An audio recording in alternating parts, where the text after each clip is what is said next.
I'd like to welcome you to day one of this SRAE TTA Virtual Topical Training.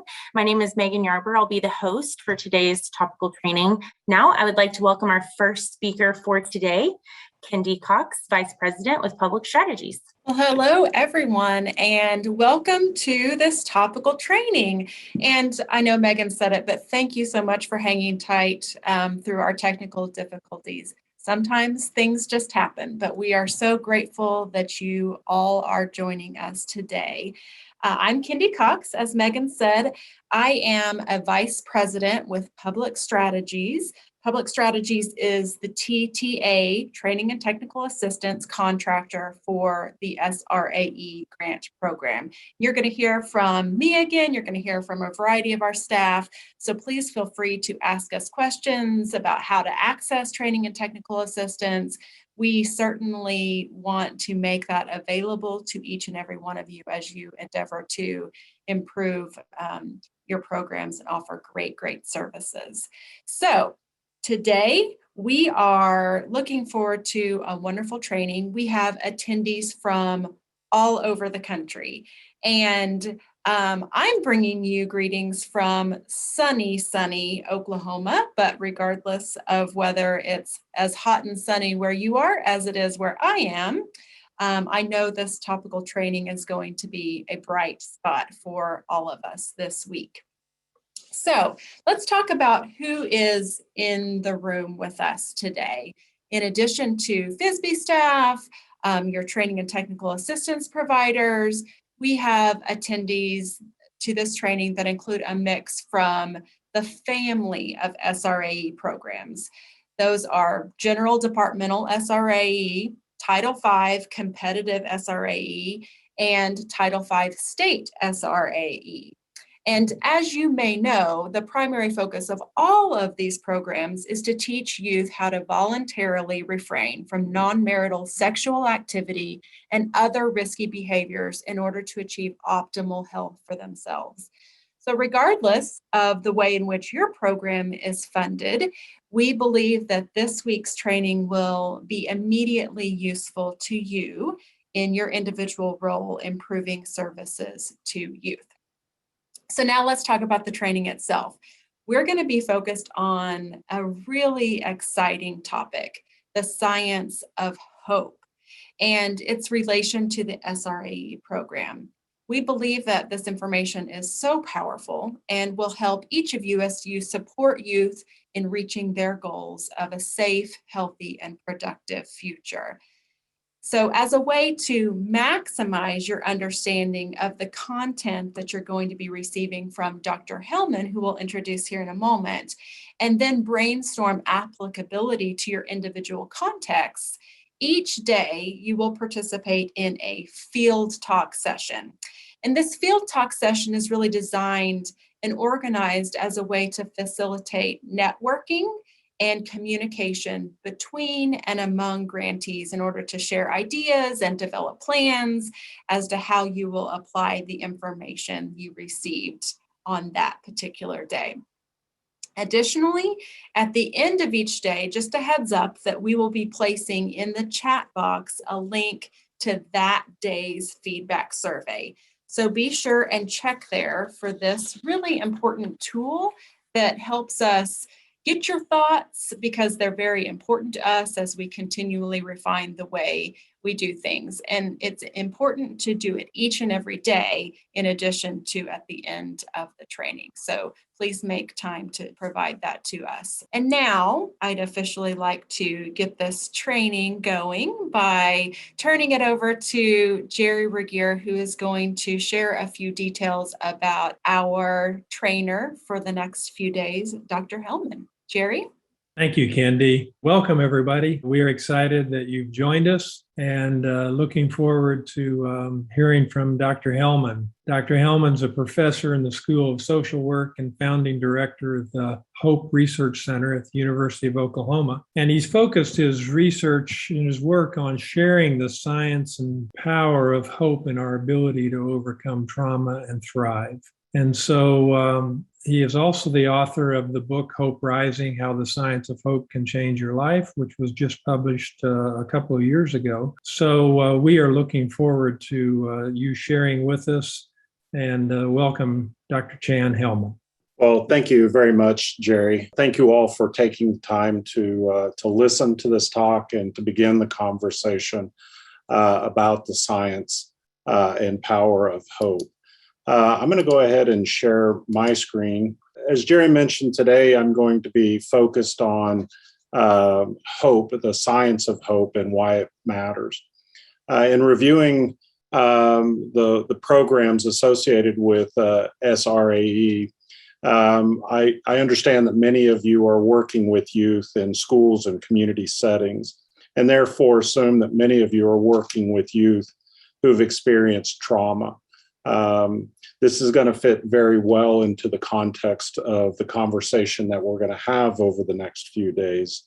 And so my goal is to share the science and the language of hope, and how you might be able to apply that into your programs. In particular, how youth can use hope as a protective force against the trauma and adversity for optimal healthy functioning. I will tell you that throughout the presentation today, I'm going to ask you to use the chat function. So just a little bit of a heads up when we get to that point. I'll give you a little bit of an indication that we're going to be using the chat function, but it's just a way for me to sort of overcome the barriers associated with the virtual presentation world and to stay connected with you all. So I'll appreciate the engagement again in that chat function. I've also been reviewing the SRAE topics, A through F, that you're required to cover for your programs. And in particular, the work that we're going to cover over the next couple of days is going to focus on topic A, goal setting and focusing on the future, as well as topic B, advantage of refraining from non-marital sexual activity in order to improve future prospects. These are very central to the idea of nurturing hope. So the focus is really going to be towards those topics A and B. As Jerry mentioned, I'm a professor at the University of Oklahoma in the School of Social Work. I will tell you that I'm a quantitative psychologist by training. That is, my PhD is in statistics, research methodology, and the philosophy of science. Almost all of my work, I'd say at least 95% of the work that I do is in fairly high trauma situations: domestic violence, child maltreatment, homelessness, food insecurity, etc. And I've been focused exclusively on three questions that drive most of my work. The first question is, what is hope and why does it matter? Secondly, how does trauma and adversity rob us of hope? And then the third question, and perhaps more important question, is what are the strategies that we can use to nurture and restore that hope? And in particular, what has been important to me is to create and evaluate and build an evidence-based framework that will equip teachers, school counselors, coaches, youth ministers, parents, etc., community programs to actually nurture and restore hope. So it's been very important for me that these processes are easily accessible in nurturing hope, especially in youth and families who are struggling.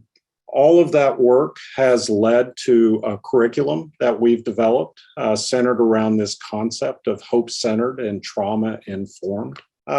Before I get too far into it, I would like to share with you how I came to studying hope, because During graduate school, as I was studying statistics and research methods and the philosophy of science, my goal in grad school was to actually never work with human beings. I actually just wanted to study statistics and just really be focused on that. But very early on, I began to do program evaluations and outcome studies for the human service nonprofit community, and just absolutely fell in love with the work that is being done in our communities, these community programs such as yours.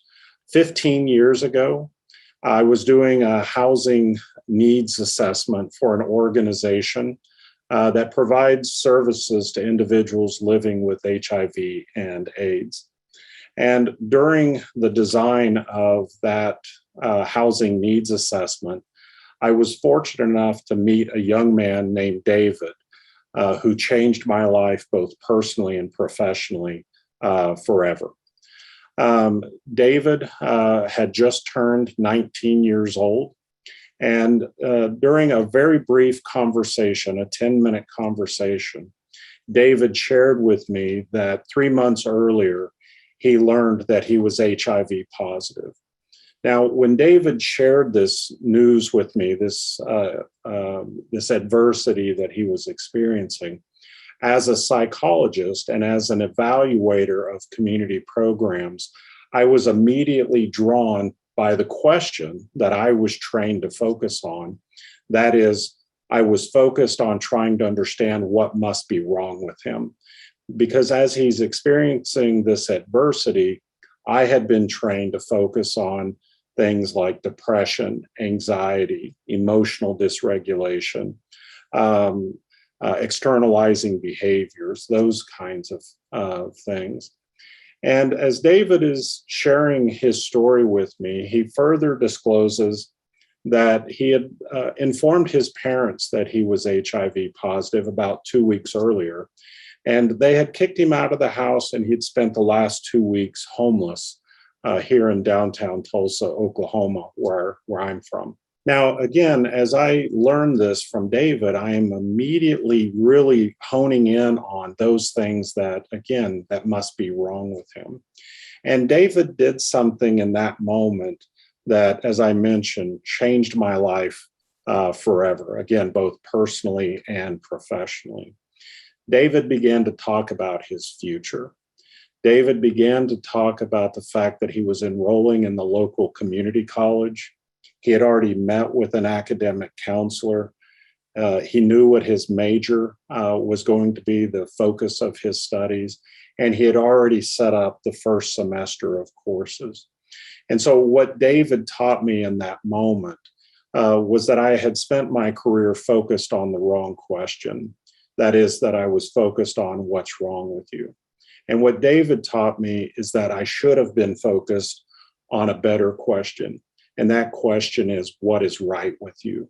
What are the strengths that we possess or that can be taught that will help us face the adversities that we experience in life so that we can live life well and have a future that is focused on our optimum well-being? So that is really the birth of the hope work for me personally. Now, I will also share with you that that hope has been very personal for me as I experienced homelessness between 8th grade throughout my high school career. So I spent about 4 years as a homeless youth and experienced a tremendous amount of adversity. And so I often reflect on what was it about that community or the significant adults in my life that allow me to be a professor at the University of Oklahoma, as opposed to somebody who is struggling in and out of addictions and the difficulties that are oftentimes associated with high levels of childhood adversity. And so that's really the framework of the conversation that we're going to have for the next few days and the work that we've been focused on. So I'm going to ask you again to use the chat function as part of this presentation. And so I think before I give you the definition of hope as we study it, as we teach it within our curriculum, what I'd like to do is I'd like for us all to just take a few moments and reflect on when you hear the word hope, or when you think about this concept of hope, what do you associate that with? What are some things that come to mind when you think of this idea of hope? So thank you very much. I appreciate you leaning in. And I love seeing these terms: happiness, inspiration, trust, faith, love, all of that. Thank you. I really appreciate the engagement. Let me ask another question along with this. So as you continue to think about hope, do you think that hope is an emotion, that it's a feeling that we have, or is hope a way of thinking? What are your thoughts there? Is it a feeling, or is it a way of thinking? Now, I do see that a lot of you, or several of you, are using the word both. And what I'll just remind you of is, as a professor, as a nurturing professor, I didn't offer both as an option, asking you to really lean in and just make a decision. Is it an emotion, or is it a way of thinking? Very good. Very good. And again, I highly appreciate the engagement. It makes the presentation so much more enjoyable for me. So thank you for that. Here is our definition. And what I will tell you is that we treat hope as a way of thinking, that hope is a mindset. And the reason that this is so important is because if hope is truly a way of thinking, that it is a mindset, then we know we can teach it. We know it is something that can be taught. If hope was a feeling or an emotion, then at best we would be able to help children, youth, adults manage it, manage those emotions. But just as sure as we can teach a 3-year-old that 2 + 2 = 4, we know that we can teach hope. And we've been doing it for the last 15 years in very high trauma situations. So here's our definition. Hope is the belief that the future will be better than today and that you have the power to make it so. So in the context of this definition, hope is the belief that your future will be better than today. If we stopped there, then many of you were right that hope is optimism. That is an optimistic perspective of the future. But hope goes beyond optimism through the latter part of this definition, that you have the power to make it so. So what this statement, or what this definition argues, is that hope is about action. It's about taking action to pursue that future. Now, one of the things that I absolutely love about the concept of hope is the idea that it is very simple. It is a very simple concept. Now, as an academic, as a professor, I will tell you that we are trained. Why would we say something in 5 words when we can use 500? We tend to like things to be very complex, but I absolutely adore the fact that this language of hope is very accessible. So it's based upon these 3 simple concepts: goals, pathways, and willpower. First and foremost is the recognition that goals are the cornerstone of our capacity for hope. Each and every one of us, from the moment we wake up until the moment we go to bed, we are pursuing goals in our life. We are goal-driven, whether in the short term or the long term, but we are goal-driven. The question with hope is whether or not we have the ability to identify the pathways or the roadmaps that we're going to use to pursue those goals. Pathways thinking also includes our ability to identify potential barriers and to begin the problem-solving process to either overcome those barriers or to find alternative pathways to those goals. So pathways thinking is really the strategies that we're using to pursue our goals. The final component, willpower, is really the mental energy that we have to dedicate to those pathway pursuits. Willpower is that motivation piece of hope. Willpower is our ability to focus our attention and intention on those pathways. Now, you'll see that the term agency is actually bolded on this slide. And what I would tell you is that this is actually the correct term that we use in the HOPE research: goals, pathways, and agency. But to be agentic, that is this mental energy process, the reason I use the word willpower is because I work with so many agencies or organizations to introduce what a hope-centered organization would look like. And very often when I use the word agency, we oftentimes confuse whether I'm talking about the mental process or the organization that you work. So I just find it easier to use the word willpower, which is a closely related term. Goals, pathways, and willpower. These are the central components of our capacity for hope.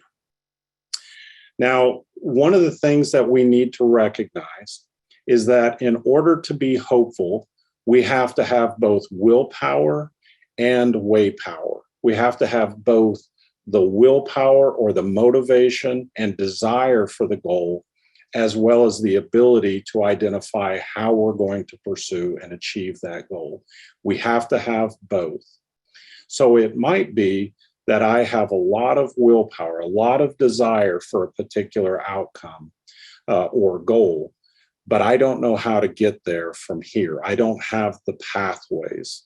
And so in this case, I would actually be lower in hope. Now, alternatively, it may be that I have the pathways, I have the strategies by which to pursue the goals. I'm just not interested in those pathways. That is, I have lower willpower. So again, in this case, I would be considered lower in hope. So you have to have both willpower and way power to be considered hopeful. Now, one of the things that I'll just take a little break here, and this is something that I'd like for you to really consider and to lean into. So I'm going to offer you a challenge over the next couple of days together around this concept of hope. I think this language of hope actually describes the work that you're doing. I think that it describes your programs. Your programs have these goals. Your program services have very specific goals that you're working towards. And I think your program services are the pathways to achieve those goals. The hard work in all of this is always the willpower, is getting people motivated to engage in those pathways and to sustain that engagement in these program services. So in this regards, I think that each and every one of you and each and every one of your programs are pathways of hope.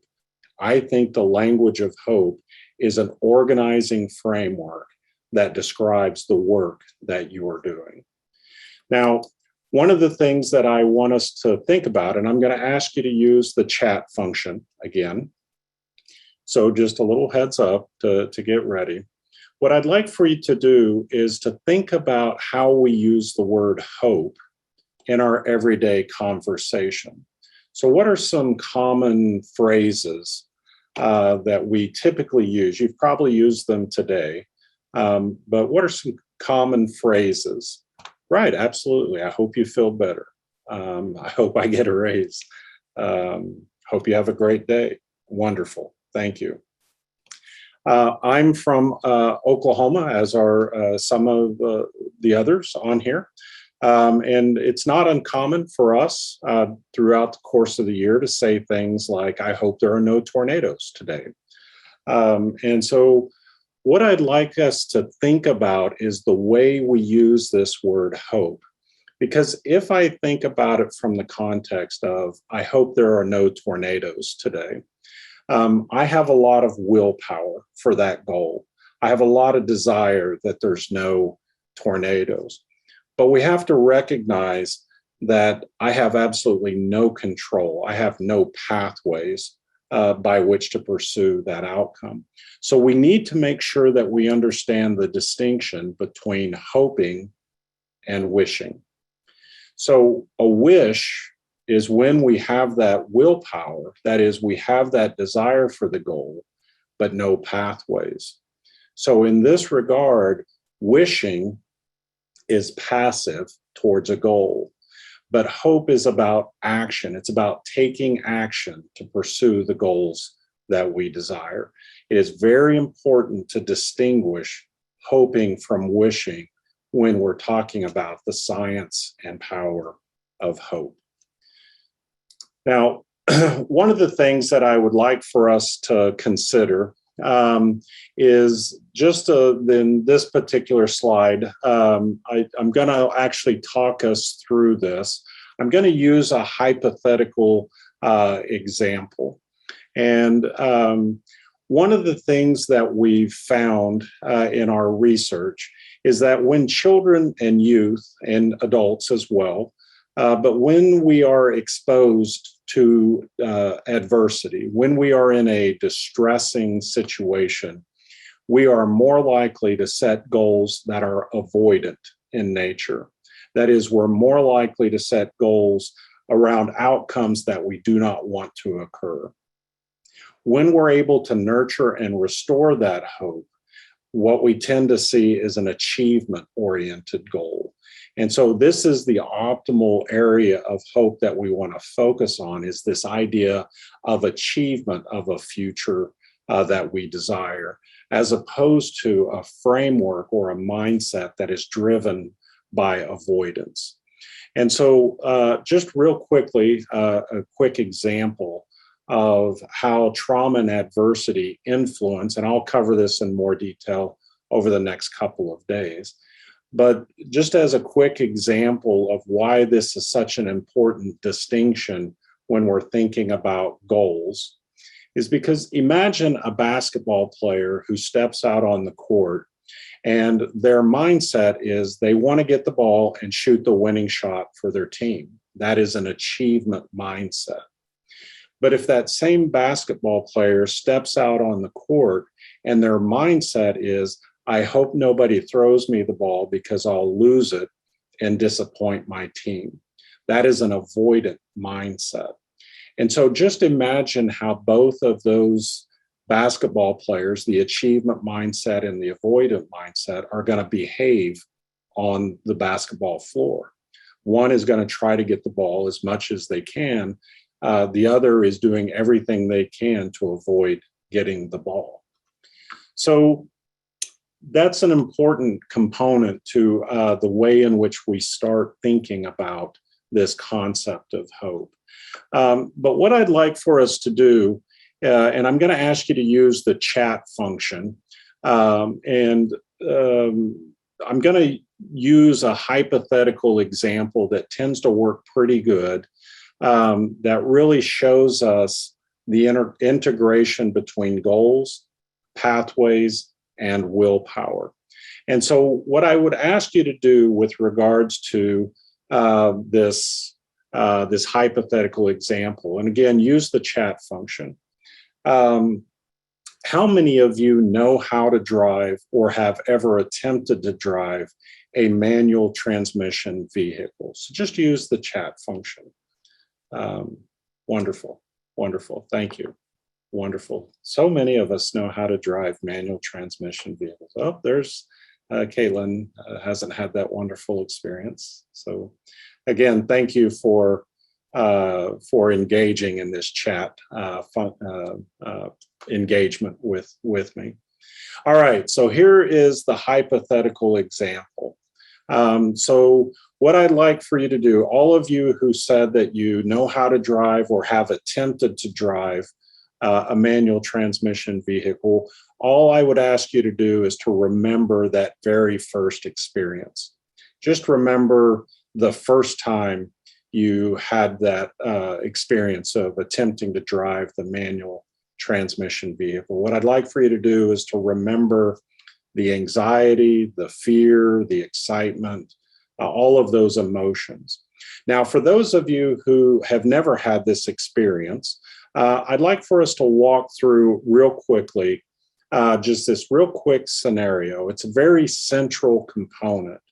And so what I would ask is, can you, in your mind, can you picture a vehicle that has a manual transmission, a gear shift? Can you just imagine that in your mind? And further, can you see the pedals on the floor, the 3 pedals, which would be the clutch, the brake, and the gas pedal? And then can you see the gear shift that is beside you? So I'd like for all of us to just imagine, can you picture yourself sitting in the driver's seat of a manual transmission vehicle? And then finally, whether you're successful or not, could you imagine attempting to drive this vehicle for the very first time? Could you just picture that? And what I'm getting at is a very important guiding principle on this concept of hope, and that is this: imagination is the instrument of hope. So we have to be able to create a vision or a picture of what that future could be, of what that future expectation and our ability to place ourselves there is the first step in our process of nurturing hope. So as a real quick example, my 12-year-old granddaughter and I periodically take little day road trips, and we will go visit a college campus. And as we're visiting these college campuses, I always take her into the library. I take her picture in the library. We go to the student union. We go to the classrooms, and we walk around campus. And the reason is because when I began to talk to her, or others talk to her about her future or her ability to go to college, I want her to picture herself in the library. I want her to see herself in that future. And this is the imagination is the instrument of hope. Okay, so let me set up this scenario real quickly. So let's just imagine that we're going to drive a manual transmission vehicle for the very first time. So our valued goal, the goal that we desire, is we want to drive. And unfortunately, the only pathway that we have available to us is this manual transmission car. So if we're going to pursue and achieve our goal, we have to figure this out. Now, I'm going to add just a little bit of adversity. So let's just imagine that we're parked facing uphill. That is, when we attempt to drive this car for the first time, we are going to have to go uphill in this manual transmission vehicle. So I'm just asking you to picture yourself in this scenario. And then finally, one more small piece of adversity. Let's just go ahead and imagine that there's a brand new BMW parked immediately behind us. Okay? So I'm going to ask you to use the chat function. So we've got the car started. We're in first gear. And remember, we're facing uphill. We've got a brand new BMW immediately behind us. So as you slowly start to let the clutch out for the very first time, as you let that clutch out in that moment, what is your goal? And just use the chat function. What is your goal in that moment? So do not hit the BMW, not to crash, not to roll backwards. So you can see many of the comments, and if we look at the comments to go forward, but what you tend to see is many of the comments are do not stall, do not hit the BMW, do not roll backwards. And what I want to highlight is that these are avoidant goals. And so all I wanted to demonstrate was that when we are in a distressful situation, we tend to be more focused on avoiding rather than achieving. And we have to recognize where the avoidant goals come from. And they come from a place of fear and potential to lead towards despair. And so we have to find strategies to interrupt that fear, that emotion-based coping. So let's say that we let the clutch out and we immediately stalled the engine. We didn't hit the BMW, but we stalled the engine. So in this scenario, what would you be saying to yourself about your ability to drive a manual transmission vehicle when you've had this failed attempt? And most of the time, or much of the time, what we're going to be focused on is this self-talk centered around the idea of, I can't do this. I'll never be able to do this. And this is what we know is the self-talk of a lower hope scenario. It is filled with the I can't achieve this. Now, let me ask those of you who know how to drive the manual transmission vehicle, let me ask you this. Why didn't you quit? When you stalled that engine for the very first time, when you failed at your attempt to achieve this goal, why didn't you quit? Why didn't you just stop? And here is the big takeaway, and that's absolutely right, Marianne. I wanted to drive. The more we desire the outcome, the more we desire the goal, the more we're going to face adversity to try to overcome it. And this is a very important distinction. And what we have to remember in our programs is that it is their goal, not our goal for them. So we have to create that scenario, that future perspective that they desire so that when they begin to experience adversity, they are going to push through and find ways to overcome that adversity. So we start the car back up. This time we let the clutch out, and let's just assume that we lurch forward. We're actually successful in driving this vehicle. So practice makes perfect. Pull over, shut the engine off. We're going to do this again. So we start the car up, we let the clutch out, and this time we immediately stall the engine. So tell me what you would be saying to yourself now about your ability to drive a manual transmission vehicle since you had the success earlier. What are you saying to yourself about your ability to drive, right?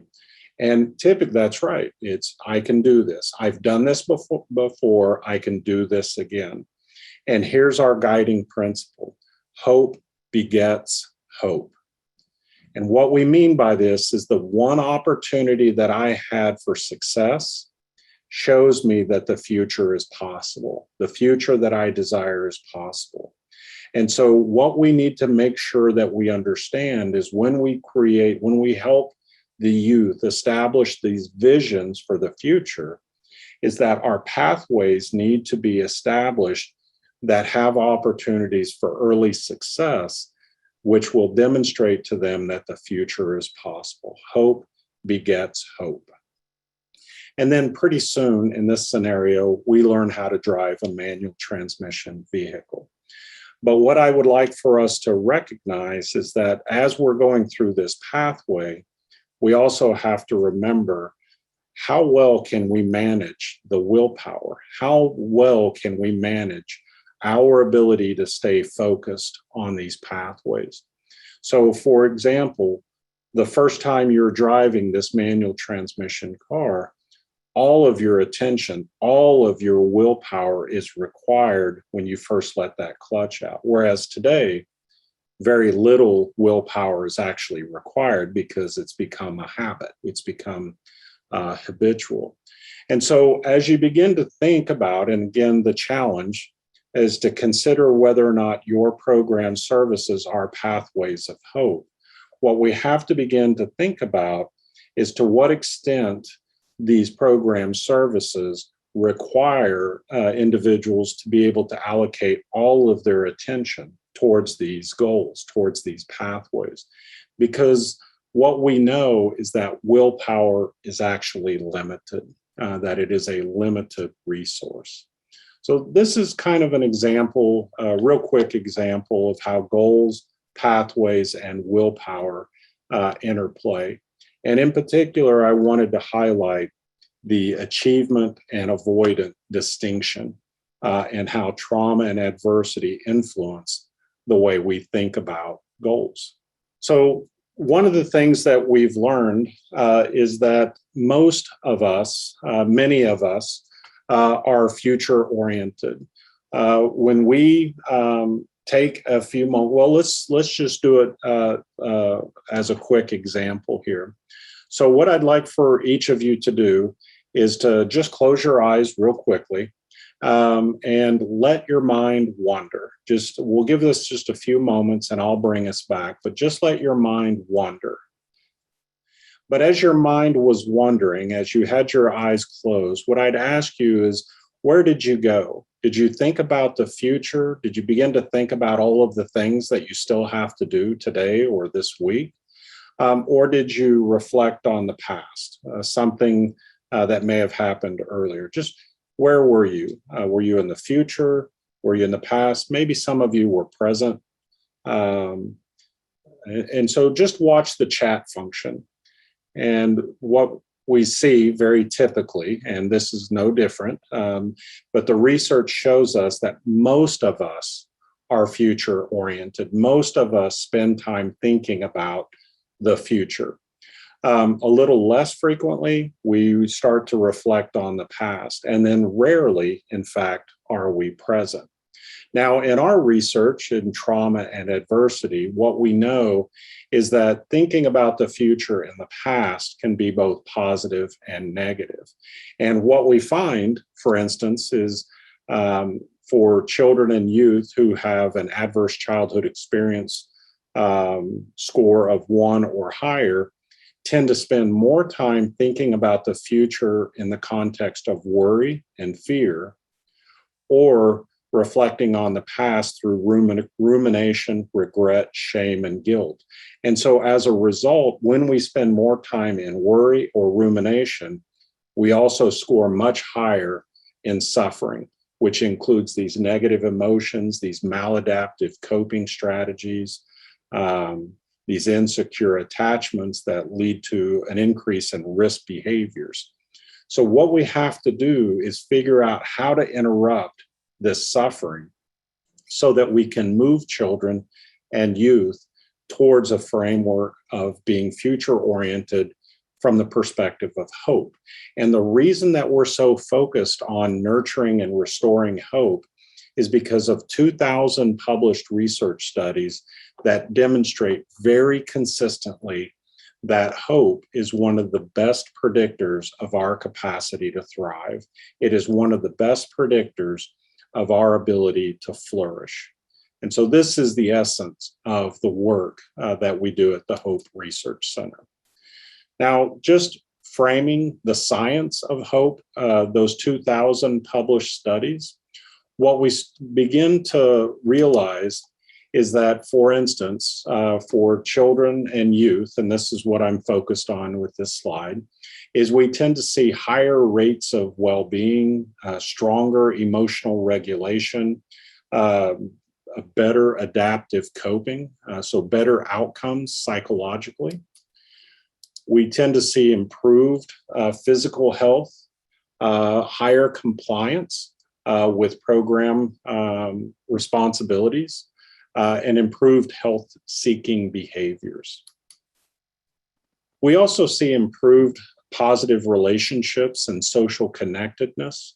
We also, in our research, especially among high trauma youth, where we're able to nurture and restore that hope in as little as 1 hour, we also see an associated improved parent-child relationship quality.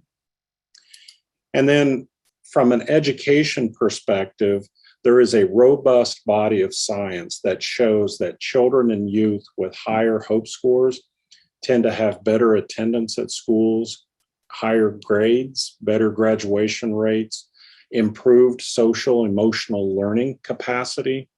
And at the higher education at the university level, there's about 10 published studies now that show that a child's hope score is a better predictor of first-year college performance than the ACT, SAT, and high school GPA. One of our studies demonstrated that when we increase a child's hope score by as little as 2 points, we actually see a letter grade change in the classroom. This is a very significant body of research, because when we move a child from, say, slight hope to a moderate hope, it will actually predict a letter grade change in the classroom. That is, you don't have to go from low hope to high hope. You just have to move the needle. And we tend to see these strong positive outcomes, improved psychological, physical, and social well-being. So I'm going to come close to wrapping up my part of the presentation. I'll give you a little bit of heads up for an opportunity for Q&A. But one of the things that I'll highlight is that earlier I mentioned that I spent a significant part of my youth, 8th grade through high school, experiencing homelessness. And that was a very dark and despairing time for me personally. And in that time, it was a one adult who made all the difference in my life. As I began to contemplate what are the options that I have for the future, and had the opportunity to really go down one road which would have led to significant difficulty in my life. One person, one adult, leaned into me. And this individual just spent a very short amount of time telling me that I was going to be okay, and more importantly, communicated to me that I mattered, that I was important enough to think about the future that I deserve. And so it produced for me this statement that I always close in the presentations, and that is that at the heart of change is our ability to understand the way things are right now in our lives. So I understood how difficult things were in my life at that time.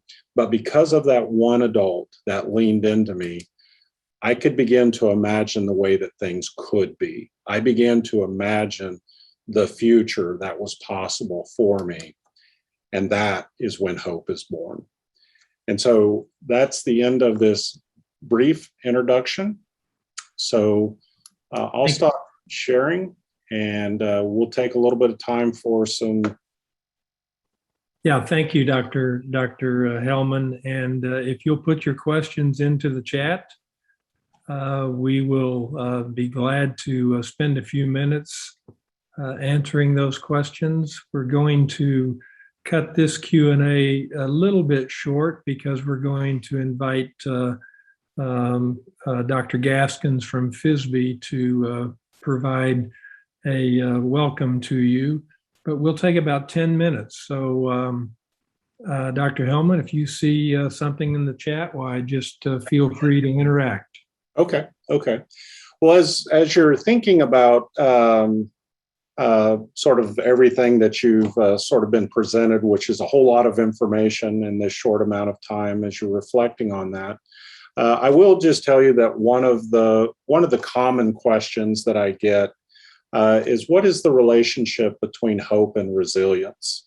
And so we've actually published a couple of research studies on this, and what we find very consistently in our research is that with youth, especially who have experienced some adversity in their life, not necessarily just trauma, not heavy adversity, but just adversity in general, what we tend to find is that hope is actually a stronger predictor of their long-term well-being compared to resilience. So one of the things that I would highlight is that one of the difficulties we're having with resilience is that it has a diversity of meanings. That is, we're not sure consistently what resilience is, but the real power is in the language and simplicity of hope, and the fact that the science is so good. And so ultimately, the way that I think about hope and resilience is that hope is the mindset that drives resilient behaviors.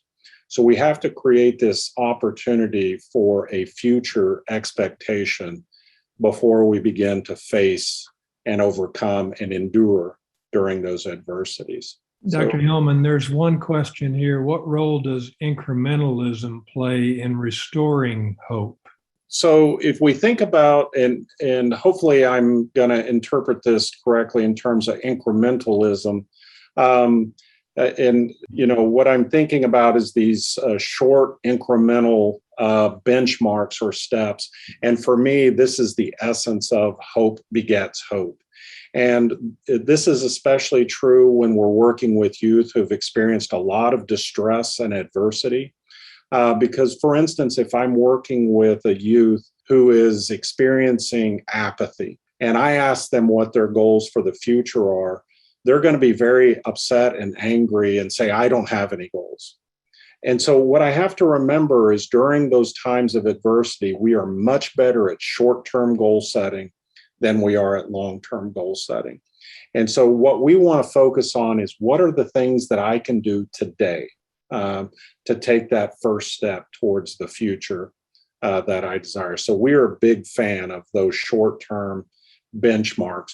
We actually refer to it as the stepping process in the pathways development. So great question. Dr. Hellman, Lewis asks, can you go a little further with the relationship between imagination and hope? Absolutely. So we know that hope is about this future expectation, this future goal that we have. And one of the things that we know from the field of psychology, for instance, is that we have this amazing ability to create future memories of success. That is, we have this amazing ability to begin to imagine a future, to begin to create a vision of what the future could be and begin to place ourselves in that future. And so when we're working with youth, what we want to spend a lot of time on, and don't rush this, is to really create that visual framework. One of the things that I highly encourage, for instance, in working with middle school and high school age youth, is to begin to create a vision board or a vision map of what that future looks like so that we begin to imagine ourselves in that future context. It elevates the willpower and allows us to begin to focus on the pathways of how to achieve that vision. And Lucy asks, do you have any advice or thoughts on changing thought patterns to healthier ones? You've kind of already talked a little bit about that. Yeah, so thank you for that question. What brings to my mind as I was thinking about the question initially is all the work that I've been doing with foster youth who are aging out of the system. And, one of the things that we have developed is what we call the wheel of hope. And so we begin to focus those goal setting activities in things like employment, housing, physical health, relationships. And so what we begin to do is examine what those specific goals are and then to consider those pathways.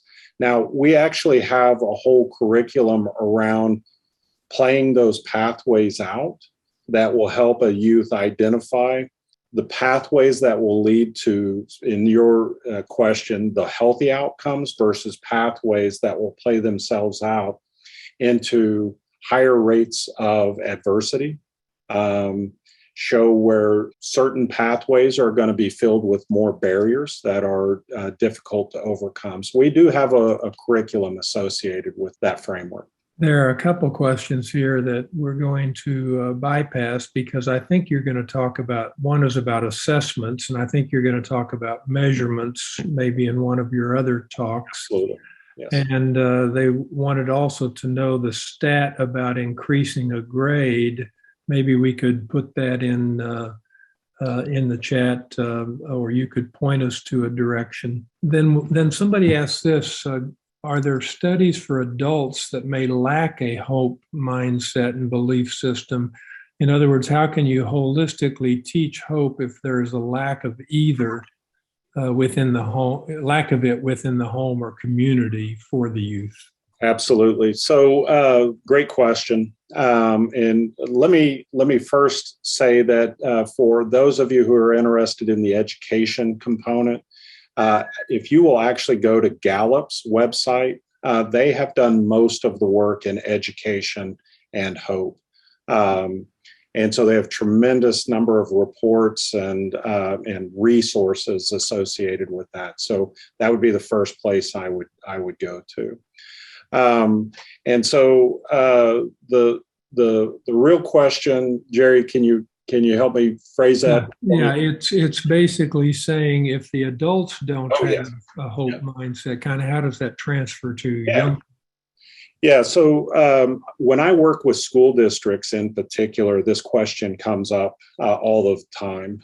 And what we know, both in the resilience research as well as the hope research, is that these youth who overcome tremendous obstacles in their home life, in their own lives, will almost always point to one significant adult who leaned into them, who suggested to them that they matter, that believed in them and the future that they were worthy of. So, just one person can make all of the difference. This coincides really well with Bruce Perry's work on these short incremental therapeutic moments, for instance.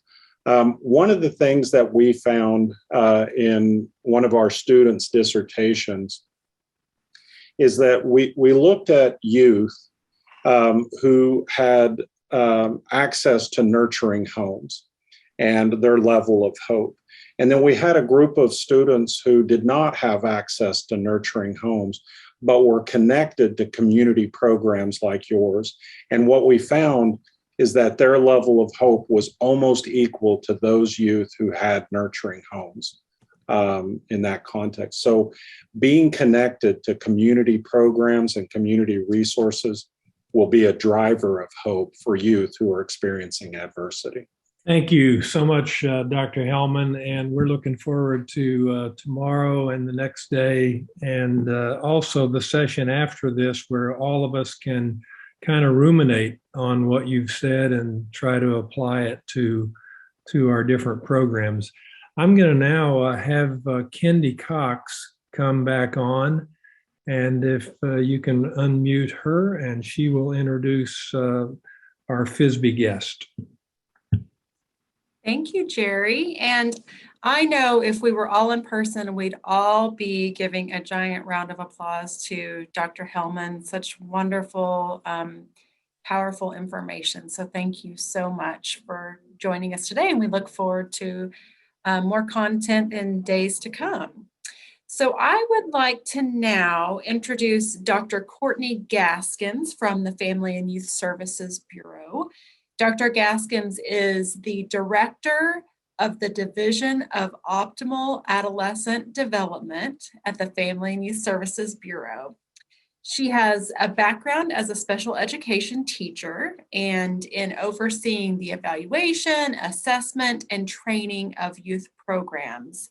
Dr. Gaskins has been an adjunct lecturer at George Mason University and Mary Washington University. She earned her BA in psychology and a PhD in education from George Mason University, and a Master's of Education and a certification in education leadership from the University of Mary Washington. She is published and the recipient of numerous awards, including the GMU College of Education and Human Development Service Award in 2010. Further, she is a member of the Northern Virginia Human Trafficking Task Force. So wonderful accomplishments. And I'll now let Dr. Gaskins bring you welcome and comments from FYSB. Thank you, Kendy, and thank you, Jerry, for inviting me to speak at this virtual topical training. And also thank you, Dr. Hellman, for your words about the science of hope. This virtual session is going to be about the science of hope and its applications to SRE programming. So I do want to begin by, again, welcoming you on the behalf of the Family and Youth Services Bureau, as well as the Administration for Children and Families. And just a little bit about SRAE. This past couple of years, we have 32 state grant recipients working in 321 sub-recipient providers to implement 539 programs across the United States. And this doesn't even include the 35 community-based programs that are also working in the US. And within the last couple of years, these programs in 4,615 sites plan to serve 450,000 youth.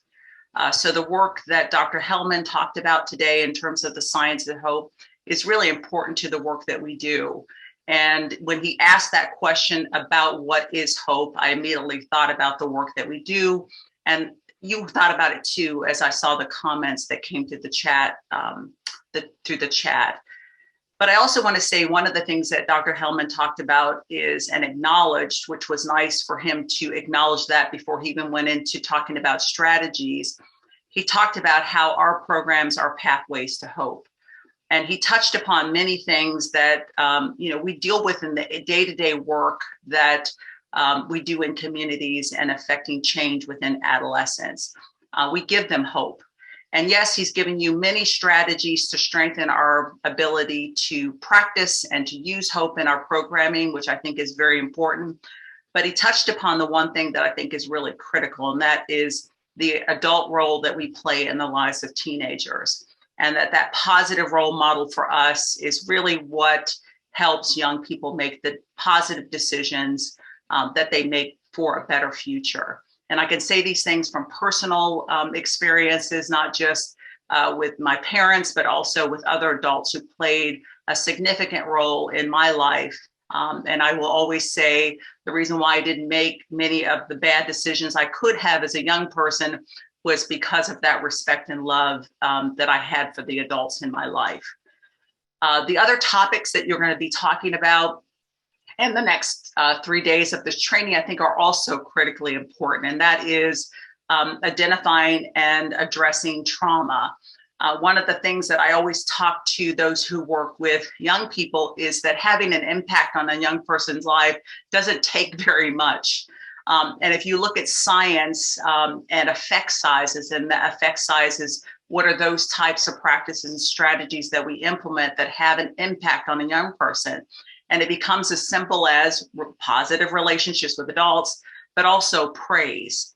And I think when we look at trauma, one of the important things is that we always recognize that everyone has that experience, and our job is to do no further harm, and to understand that we can trigger some really devastating reminders of young people about the trauma that they've been through as young people. And I'm dating myself, but I remember when Kaiser came out with their study in the late 1990s around trauma-informed care, and really looked at the adverse childhood experiences that many of us and many of the young people that we work with will experience, and how if those childhood adverse experiences are compounded and there are multiple experiences, it makes our job even tougher to understand that those are traumatic incidences in their lives, and that we need to put tools in our toolbox to help heal them, to give them hope, and also to affect change. So the next couple of days, you're going to hear about the adverse childhood experiences tied in with the science of hope, but you're also going to learn about human trafficking, something that makes our young people who had childhood adverse experience very vulnerable to traffickers. So I think these are all important topics. And again, I hope you get a lot out of the next 3 days. And thank you again, Jerry and Kendy, for inviting me for this welcome. Thank you, Dr. Gaskins. And we are really excited about the rest of the training. Thank you for your warm words of welcome to everybody. Thank you, Jerry. So thank you all. And thank you again to our presenters. We'll see you guys in the field talk.